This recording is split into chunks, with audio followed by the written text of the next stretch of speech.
In Chapter 4, Section 2, we start talking about logarithmic functions.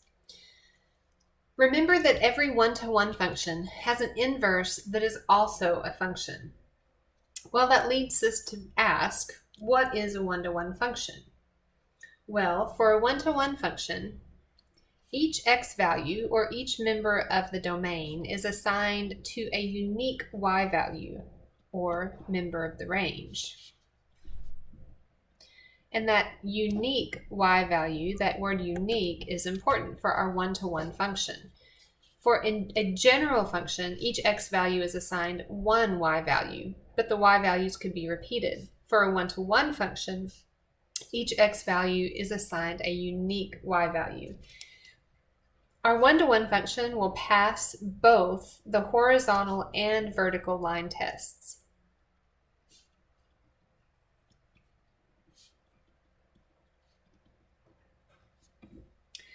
Exponential functions are examples of one-to-one functions, which means that their inverse is also a function. Their inverses are log functions. Well, how do you find the inverse of a function? We learned that back with our polynomial functions. You use the switch and solve method. If you're faced with the equation, you can use switch and solve, switch the x and the y, and then solve for y again. If you have the graph, you can reflect it over that line, y equals x. Our positive parent linear function, that diagonal through the origin. Either way, we are exchanging the domain and range. So that's another way to look at especially graphing. If I know a point, for example, if the point, if f of x contains the point 1, -3, then I know that f inverse of x contains the point -3, 1. I just switch out the domain and range. I use that idea of switching the domain and range to end up with the graph for my parent log function. The easiest way to think about graphing and logarithmic function is to think about its inverse, the exponential function. So let's start with f of x equals 2 to the x. So I have an exponential function, the parent exponential function, base 2. You know, when we are graphing our exponential functions, I've told you just to kind of fall back on those 5 main points, because that gets you it helps you find your horizontal asymptote as well as your exponential increase. 2 to the -2 is 1/4, 2 to the -1 is 1/2, anything to the 0 is 1, 2 to the first is 2, and 2 squared is 4. So that's my set of points for my base 2 exponential function. We are familiar with that graph. We're going to go ahead and plot it on our set of axes. So there is f of x equals 2 to the x. It goes through the point 0, 1, and through the point, this point would be 2, 4. Oh, I'm so sorry. There we go.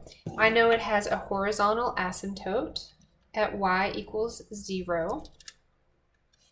The domain of my exponential function is all real numbers, and the range is limited by that horizontal asymptote. So it's from 0, not inclusive, to positive infinity. The logarithmic function is the inverse of this exponential function, which, according to my rules for inverse functions, I know it's going to reflect across the line y equals x, where I have this positive diagonal with a slope of 1. That's my line y equals x, my line of reflection for my inverse functions. Because I also know that to get a function's inverse, I exchange domain and range, I can do that with this chart, this list of points. So I can get log base 2 of x, the inverse of exponential function 2 to the x, by switching domain and range. So my domain becomes the values in my range. and my range of the parent of the original function becomes the domain of the inverse function. There we go. That is also true here, where my domain of the exponential function is the range of the inverse function, and the range of the exponential function is the domain of the inverse function. Let's plot these points. My point 0, 1 became 1, 0. My point 2, 4 became 4, 2. The other ones that I didn't mark here, 1, 2 became 2, 1, so over 2, up 1.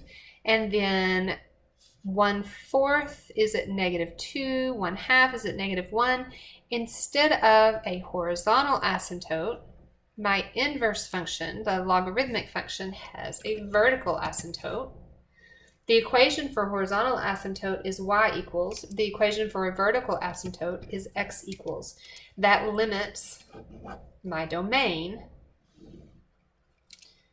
where my horizontal asymptote for my exponential function gave me a limit on my range. So what do we know about our log functions? Well, when it is in this form, it's an increasing function, right? It doesn't shoot up as fast as my exponential function, but it's still increasing. Instead of a horizontal asymptote, I have a vertical asymptote. That's always going to be true for my logarithmic function. And as I mentioned on the video for 4.1, the answer to the log function is always the exponent of the base. The answer to the log function is always the exponent of the base. We still just have the same 3 vocabulary terms that we had when we introduced our exponential functions. We've got a base with an exponential function form. We had a base raised to an exponent, and that was equal to the argument. I'm taking those 3 terms and I'm just rearranging them when I get my log function.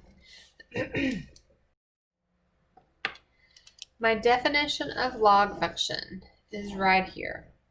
Remember that when I had an exponential function, I had restrictions on a, where a was the base. Well, a is still the base, and I still have those same restrictions on a. I've added in an additional restriction that x has to be positive. X has to be greater than 0. Well, x is my argument, and this is kind of naturally occurring. If I have a base, and I'm going to raise that base to an exponent, then there's no way I'm going to end up with a negative here, because my base is always going to be positive and greater and not 1. So I'm always going to end up with a positive value of x, but that is something to remember. There are 3 pieces of information that switch places when I'm converting from an exponential function to its inverse logarithmic function. With my exponential function form, I have a base.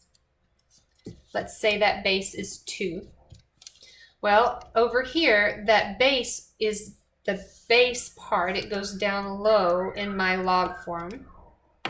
Where that base is raised to an exponent, let's say that I have exponent 3. Remember on the last page, we said the exponent is always the answer to the logarithm. And that yields an argument. The base raised to an exponent yields an argument. Well, over here in my example here, I have 2 cubed. Well, 2 cubed is going to be 8. 8 is my argument. This is where that argument fits in my log form of my equation. Log base of the argument is equal to the exponent. So let's think about what that looks like when I rearrange these terms. I'm going to have log, well, my given base of the argument 8 is equal to my exponent.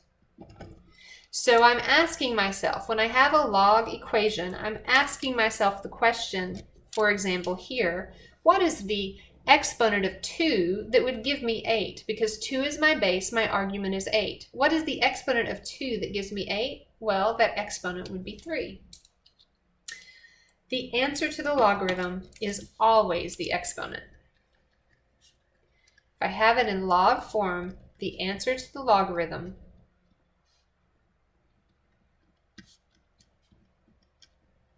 is always the exponent. Now that helps us to think about these equations that are in a form we're a little unfamiliar with. I can rewrite it in those terms so that I can think about what it is I'm being asked. For example, number 1, log base 3 of 9. That's how I read that, log base 3 of 9. This question is asking me, what is the exponent of 3 that gives me 9? Well, what is the exponent of 3 that gives me 9? 3 squared is 9. So the answer to that logarithm is 2. What about this next one? Log base 2 of 1/4. Well, that would be the same thing as saying, what is the exponent of 2 that gives me 1/4? Well, what goes in that box? That box is the answer, my exponent. Well, let's see. 2 squared would be 4, but I've got 1/4, which means my exponent has to be negative. And the next one, what is the exponent of 1/2 that gives me 8? Log base 1/2 of 8. Well, that exponent of 1/2 that gives me 8, how are these two terms related? Well, I know that 2 cubed is 8, but 1/2 cubed would be 1/8 unless that exponent is negative. Don't forget that our rules for exponents tell me that that negative tells me to take the reciprocal of the base. All right, number 4, log base 4 of 1/16. Log base 4, so I'm looking for the exponent of 4 that gives me 1/16. Well, 4 squared is 16. This takes the reciprocal, so that's going to be a -2. Let's look at number 5. Log base 2 of -4. So what is the exponent of 2 that gives me -4? Well, now let's stop and think about this one. 2 squared is 4. Is there any exponent that I can raise to that gives me a negative value? Well, no, there's not. That is that x here from my definition, and remember that that is always going to be positive. There's no exponent that exists that will make this happen. So I'm going to say that this is not possible, or maybe does not exist, D and E. Let's look at this last example. Log base 3 of 0. What is the exponent of 3 that gives me 0? Well, 3 times 0 is 0. And 3 to the first is 3. 3 to the 0 would be 1. There's not an exponent that makes this true. Again, go back to your definition. We've got a value for x of 0, but my definition says that x has to be greater than 0. It has to be positive. 0 is not positive, it's just neutral. So this is another example of something that is not possible. It does not exist because that x value is undefined there. There's nothing, no real value that makes that true. All right, let's concentrate on graphing logarithms with transformations. My pattern for transformations is the same no matter what type of function I'm working with. You're going to see the same pattern of transformations if you move on into trig and pre-cal when you're graphing the trig functions. We start with our parent function, and for the transformations that we're going to be graphing, we're going to use base 2 for all of them. We're going to do 5 different graphs in total. The first one is just the parent function. Now, I've already graphed base 2. Remember, we started with our exponential function. We thought, okay, if I had y equals 2 to the x, then I would plug in for x and solve for y. I would be plugging in those 5 basic values, and I'm raising that. That's my exponent. So that's 1/4, 1/2, 1, 2, and 4. To get the inverse of my exponential function, to get my log function, I'm going to switch my domain and range. So these columns switch places. Again, this is just what I think of as the simplest way to remind myself what values I need to graph. Now I can graph these 5 points, and it gives me the structure of my parent base 2 log function. So I'm going through the point 1, 0. I have an x-intercept instead of a y-intercept. I've got the point 2, 1 and 4, 1, 2, 3, 4, 2. And then coming back this way, I have those fractions because I'm finding my vertical asymptote. So that's my parent log function base 2. If I change the base, it's going to change how what this curve looks like, how open it is, or if it flattens out. But you're going to have this same basic shape for all log functions. We have a vertical asymptote. My vertical asymptote is the equation x equals 0. Remember, an asymptote is a line, so it's always given as an equation. My domain is limited by that vertical asymptote. Parent function, the domain is limited to 0 to positive infinity. The range is all real numbers. I have an x-intercept at 1, 0. Notice we're talking about x-intercept instead of y-intercept. And this is an increasing function. It's not increasing as quickly as our exponential function, but it's still an increasing function. Now this parent function is what we are going to compare all of our transformations to. So I am going to first sketch that parent function. I don't have to worry about filling in a bunch of points because I know the general shape. I just sketched it. Now I'm going to focus on the transformations as given. Well, in this one, number 2, g of x, I have a negative out front, which is a reflection over the x-axis. As always, I'm going to encourage you to go ahead and pause the video and work on the things that you are familiar with and see what you know and come back and check. If I reflect over the x-axis, that means this tail that found the vertical asymptote going down is now reflected and going up. This piece that is above is now below. Did my asymptote change? Well, no. I had a vertical asymptote at x equals 0, and I still have a vertical asymptote at x equals 0. What about my domain and range?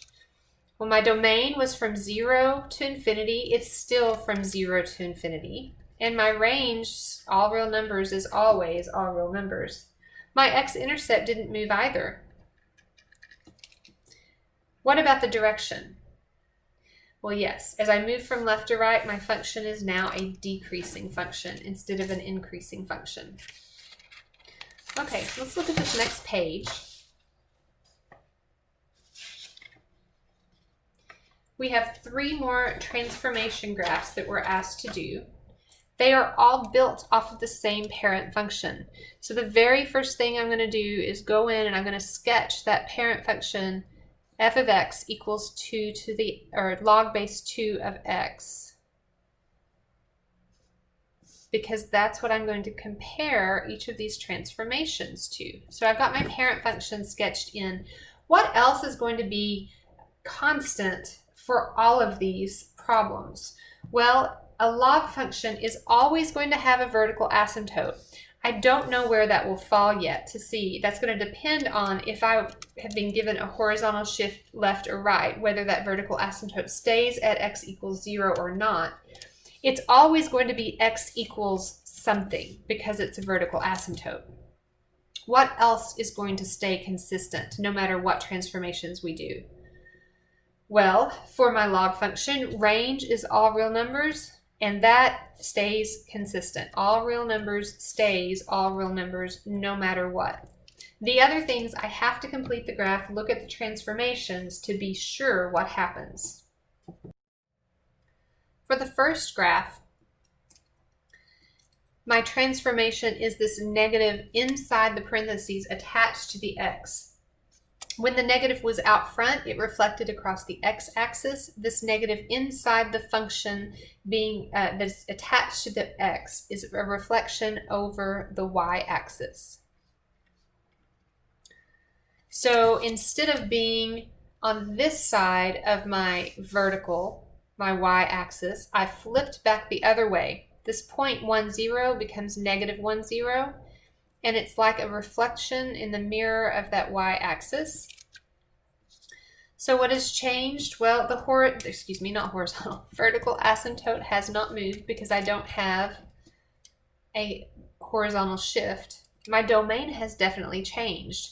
Instead of starting at 0 going to infinity, I start over here at negative infinity and I stop at 0. So I have a limit at 0, an upper limit. My x-intercept moved. Now it's at negative 1, 0. This function, as I move from left to right, is decreasing. The parent function is increasing. This function is decreasing. Let's look at the next one. My transformation is attached to the x, so that is a value for h. We are shifting our graph to the right 3 units. So I'm going to shift my point 1, 0 to the right 3 units, 1, 2, 3. So now that x-intercept is at 4, 0. I also have to shift my horizontal or my vertical asymptote 3 units. So instead of 0, now my vertical asymptote is at 3. When I sketch my graph, it follows the same shape as the original, as the parent. It's just moved over to the right. Because it's moved, my domain is restricted by that new location of the vertical asymptote. So my domain is from 3, not inclusive, to positive infinity. Just like the parent function, this transformed function is increasing. And then our final graph, our transformation here is tacked on at the end. So I have a plus 3 at the end. That's going to be a vertical shift up 3 units. So I take my x-intercept and I go up, I go 1, 2, 3, and now at this point, instead of 1, 0 is at 1, 3. It's no longer my x-intercept. I haven't moved left or right, so my vertical asymptote has not moved. My vertical asymptote is still at 0, which means my domain limit is still at 0. I sketch my function. It follows the same curve, it's just up. It is an increasing function still. What's the value of that x-intercept? Well, I would need to plug in, I would need to set it to 0 and solve.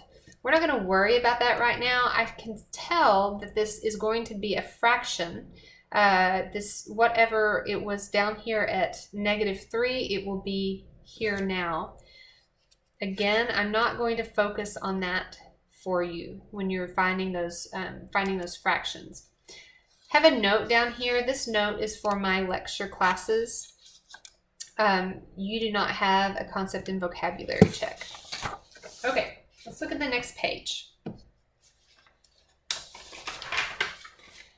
Now we're going to focus on finding the domain of each log function. Because our log functions have a domain that is limited by that vertical asymptote, we can look at the function and we can tell, we can do a little bit of work, it's not hard, to tell what the domain limit is going to be if we don't want to stop and graph. We can just do that arithmetically. Remember that for both exponential and log functions, our base a is restricted. A is going to be greater than 0, and a is not equal to 1. Because of these two things, because of this, we know that our argument, the value inside parentheses, needs to be greater than 0, because greater than 0 keeps this positive. Our base is greater than 0 and not 1. That yields us an argument that's going to be positive.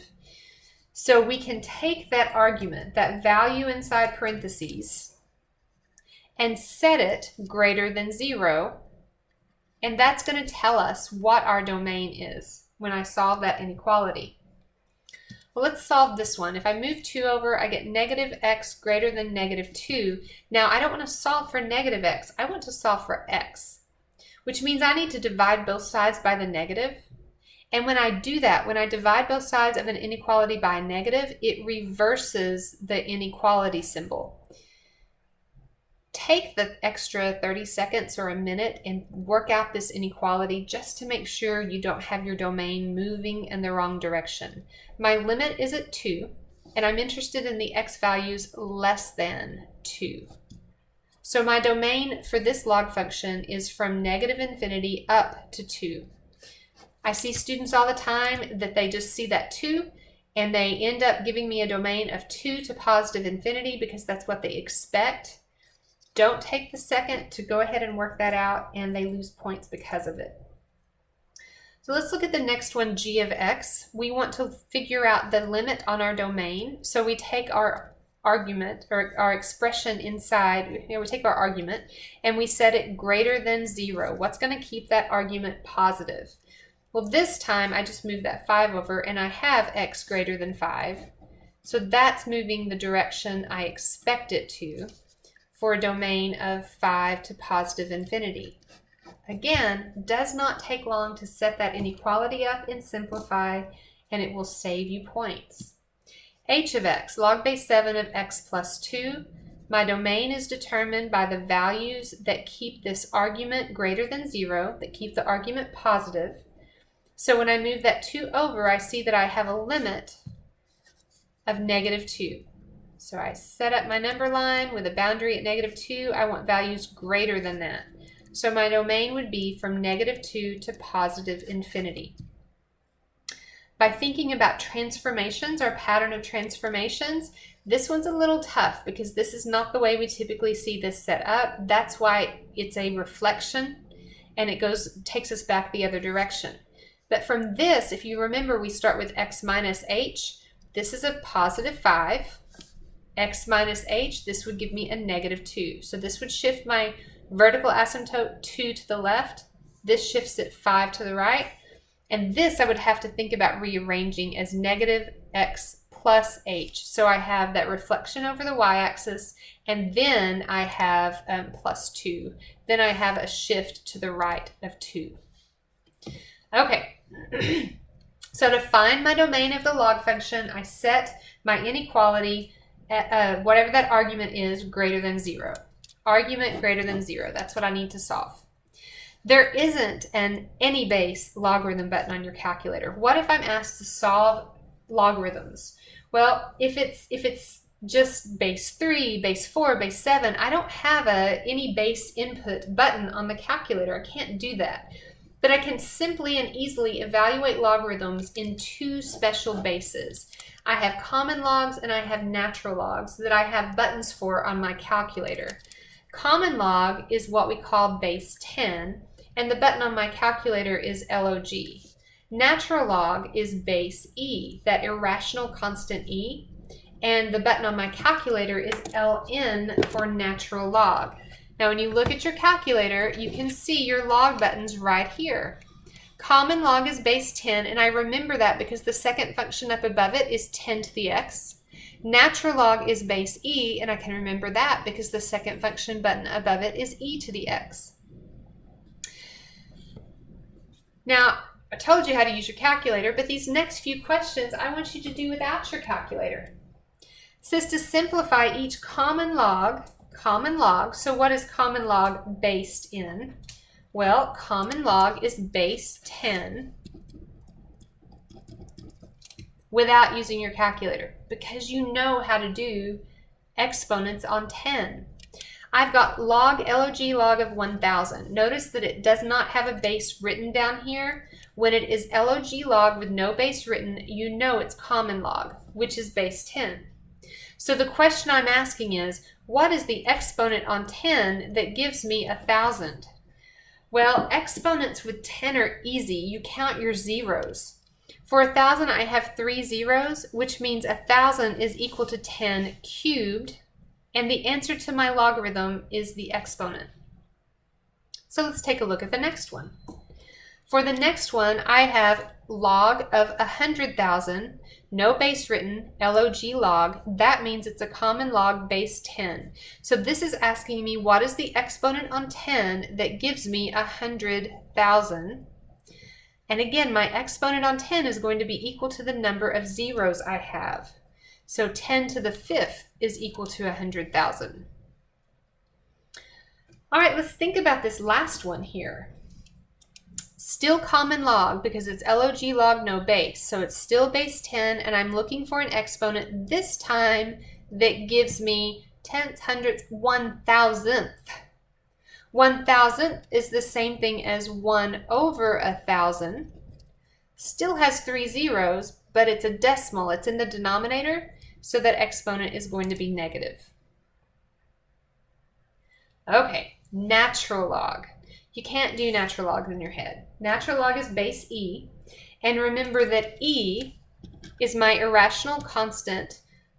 It is equal to approximately 2.72.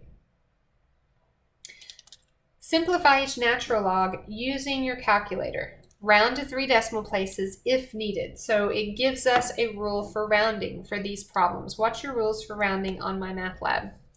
All right, natural log of 1, very simple. Ln is natural log, so it's base e. My argument is 1, and that is 0 because anything, this would be e to the what exponent equals 1. Well, anything to the 0 power is 1. I could have done that one without my calculator. Now let's do natural log 10. Natural log with an argument of 10 is 2.3, and then I need to round that, say 2.303 is going to be the appropriate rounding. So 2.303, that is not equal, that's approximately. You can show your approximately symbol by a wavy equal sign, which is what I usually do, or you can put a dot over the equal sign, and that also means approximately. All right, ln of, and I should have parentheses around that, ln of natural log of -6. Well, remember my rules and my restrictions. This value for x has to be positive. If I try to plug that into my calculator, if I say natural log of -6, my negative sign is down here, I get a domain error. This is outside my domain, which means it is undefined. It is not possible. You could say outside your domain, however you would like to answer that. How did you know these were all natural logs? How do I identify what button to use on my calculator? Well, LN stands for natural log. All right, we have one page of application problems that we're going to work through.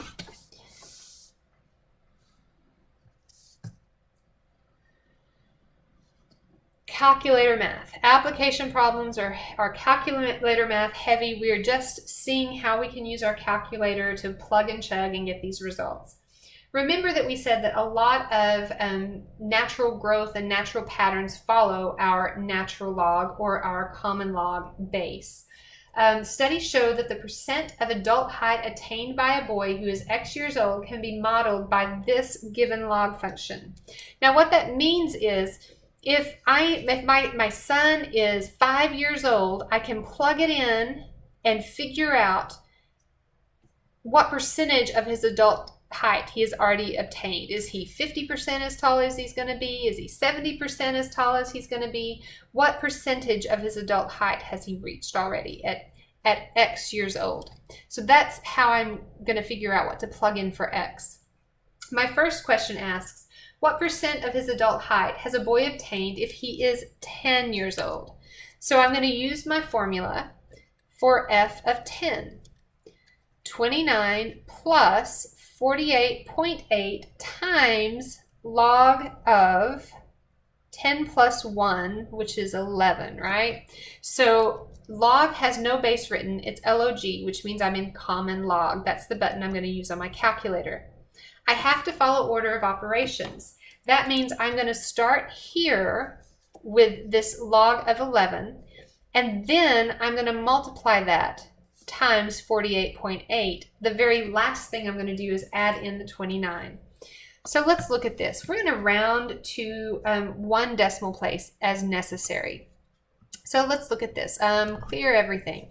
Common log of 11, so log log of 11, enter. This is what I get. I do not round. I leave it there. Don't round until the end. I'm going to multiply that times 48.8, enter. Do not round.